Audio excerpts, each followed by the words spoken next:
अस्सलाम वालेकुम स्टूडेंट्स। बेटे आज हम करेंगे question number 4। A box contain 8 cards numbered 20 to 27। What is the probability of getting this. ये सेम क्वेश्चन नंबर 5 जैसा है। एक दफ़ा इसको देखने और इससे रिलेटेड क्वेश्चन रिव्यू एक्सरसाइज के वो आपने करने हैं। इंशाल्लाह कंसेप्ट आपका बेटे क्लियर हो जाएगा। A number 22 from the box, a number 26 from the box, all the number 20 to 27 except 25 from the box। Simple आपने 22 की प्रोबेबिलिटी फाइंड करनी है, 26 की, और 20 से लेकर 27 तक सारे नंबर्स देखने हैं, लेकिन 25 नहीं होना चाहिए। उसमें से 25 नहीं बाहर आना चाहिए। बाकी नंबर आप पिक करें तो बाकी नंबर आने चाहिए। ठीक है, तो अभी हम इसको सॉल्व करते हैं। अब जैसे उसने कहा है कि अब box contain 8 cards number 20 to 27, तो सैम्पल स्पेस में हम इस तरीके से लिख सकते हैं 20, 21, 22 एंड ऑनवर्ड 27 तक। ठीक है बेटे।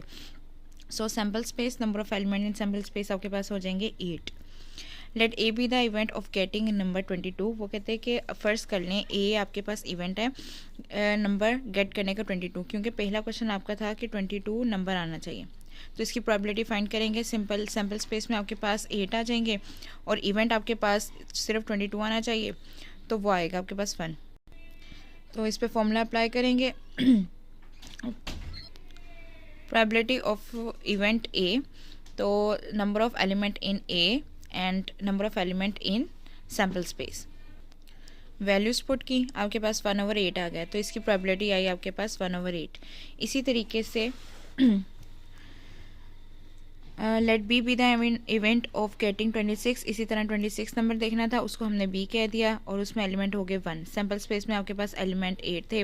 वैल्यूज पुट की फॉर्मूले में, तो आपके पास इसकी प्रोबेबिलिटी भी आ गई 1/8। ठीक है बेटे। ओके बेटे, नेक्स्ट है probability of getting 26 from the box will be 1/8। ये आपके पास आंसर आ गया। वो कहता है कि अब आपने फाइंड करना है कि 25 आपके पास नहीं आना चाहिए अगर आप कोई भी कार्ड पिक करें। तो इससे पहले हम इसकी प्रोबेबिलिटी फाइंड करेंगे, देन हम उसको 1 में से माइनस करेंगे जैसे हमने पहले पढ़ा था। Let C be the event of getting 25, तो नंबर ऑफ एलिमेंट सी में हो जाएंगे 1। ठीक है बेटे। तो ये आपके पास आया P of C equals to n of C and n of S 1/8 आ गया। ठीक है। अब आपने ये देखना है कि नॉट गेटिंग 25, तो हम लोगों ने सिंपल उसको सी प्राइम कह दिया और प्रोबेबिलिटी ऑफ सी प्राइम आपके पास आएगा 1 माइनस प्रोबेबिलिटी ऑफ सी, वो हम लोगों ने सॉल्व कर लिया। 8 इधर जाके इससे मल्टीप्लाई हो जाएगा, 8 माइनस 1/8 आ जाएगा, 7/8 आ गया आपके पास आंसर। ठीक है बेटे। और इससे रिलेटेड रिव्यू एक्सरसाइज में क्वेश्चन है वो आपने सॉल्व करने हैं। अगला क्वेश्चन देखते हैं। क्वेश्चन नेक्स्ट आप लोगों के पास है question number 6। The probability of that the team will win the match is 0.86।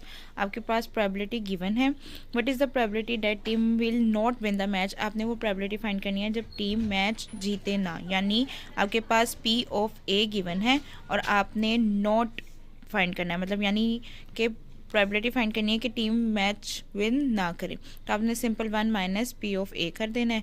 ठीक है। तो ये क्वेश्चन तो हमने पहले भी इस तरह का क्वेश्चन सॉल्व किया, ये आपने इंशाल्लाह सॉल्व करना है, हो जाएगा आपका।